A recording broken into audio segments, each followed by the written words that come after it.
हे बाबा, मैं शशांक गट्टेवार। जैसे कि आपको मालूम है 19 दिसंबर को महाराष्ट्र विंटर सेशन ख़त्म हुआ और आखिरी दिन पे ये काफ़ी चर्चा की गई कि विदर्भ के लिए क्या मिला, विदर्भ के ऊपर क्या चर्चा की गई। वैसे सीधा कहूँ तो इस विंटर असेंबली जो विदर्भ में होती है, विदर्भ के लिए होती है, उसमें विदर्भ के लिए तो कोई अनाउंस कुछ हुआ नहीं है। लेकिन आखिरी दिन पे मुख्यमंत्री श्री एकनाथ शिंदे जी ने एक भाषण दिया जिसमें उन्होंने ये बताया कि उनकी सरकार ने अब तक विदर्भ के लिए क्या क्या अनाउंस या क्या क्या इन्वेस्टमेंट्स करके रखे हैं। उनका भाषण काफ़ी लंबा था, लेकिन उसमें से मैंने शॉर्ट करके आप लोगों के लिए विषय निकाल के लाया हूँ। पहला जो उन्होंने बात रखी वो थी 15,000 करोड़ का स्टील प्रोजेक्ट, जिससे 10,000 लोगों को रोजगार मिलेगा। दूसरा उन्होंने एक बात बताई कि 45,000 करोड़ के MOU साइन किए गए हैं MIDC गढ़चिरौली में।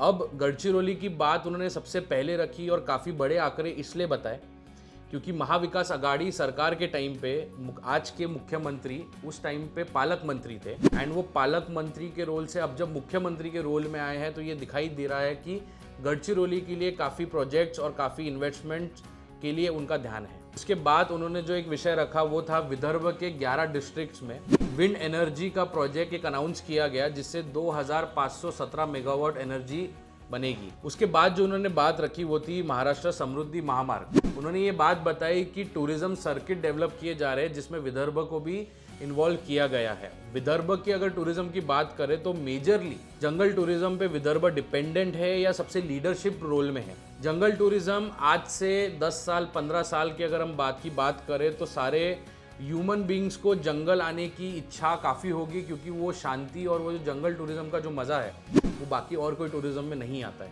ये हम देख भी रहे हैं कि नागपुर और आसपास के जितने भी जंगल है उसमें कैसे फॉरेन और दूसरे स्टेट से टूरिस्ट आ रहे हैं। उसके बाद उन्होंने एक जो विषय रखा वो था कि 13 लोकेशंस पे ऑनियन इरेडिकेशन सेंटर जो फार्मर्स को बेनिफिट रखेगा। उसके बाद उन्होंने एक महत्वपूर्ण बात की जो है नागपुर के संतरे की। अब नागपुर का जो संतरा है, आप और मैं ये जानते हैं कि हम नागपुर वालों को कभी अच्छे क्वालिटी के संतरे नसीब नहीं होते क्योंकि जितने भी अच्छे क्वालिटी के संतरे हैं वो ज़्यादातर बाहर चले जाते हैं एंड मेनली हमारे यहाँ के संतरे वो बांग्लादेश को भेजे जाते हैं। अब बांग्लादेश ने इसके ऊपर इंपोर्ट ड्यूटी पे हाइक किया है तो जिसके कारण महाराष्ट्र सरकार ने 139 करोड़ का ग्रांट भी अनाउंस किया है। उसके बाद घोसीखूर डैम, ये प्रोजेक्ट बहुत टाइम से पेंडिंग था। वहाँ पे एक ऐसी अनाउंसमेंट हुई है कि इंटरनेशनल वाटर टूरिज्म प्रोजेक्ट जिसके लिए 101 करोड़ की मान्यता दी गई है। उसके बाद उन्होंने एक बात बताई कोल की जो विदर्भ में काफ़ी पाया जाता है। तो चंद्रपुर डिस्ट्रिक्ट में कोल क्लासिफिकेशन के द्वारा हाइड्रोजन और यूरिया की निर्मित की जाएगी जिसके लिए 20,000 करोड़ का इन्वेस्टमेंट भी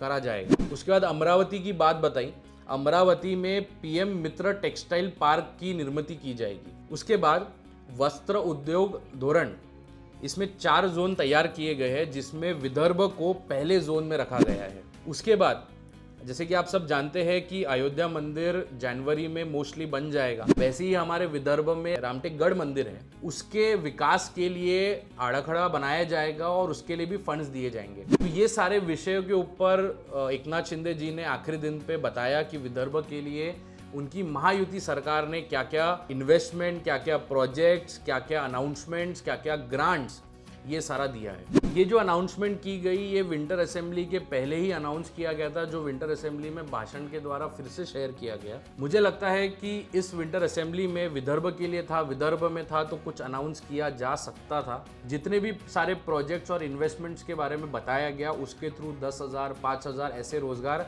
निर्माण हो रहे हैं। लेकिन जिस बड़े नंबर्स में विदर्भ या नागपुर में रोजगार निर्माण होना चाहिए था थ्रू IT कंपनीज या और कोई कंपनीज या बिजनेसेस, वो कोई अनाउंस नहीं हुआ है।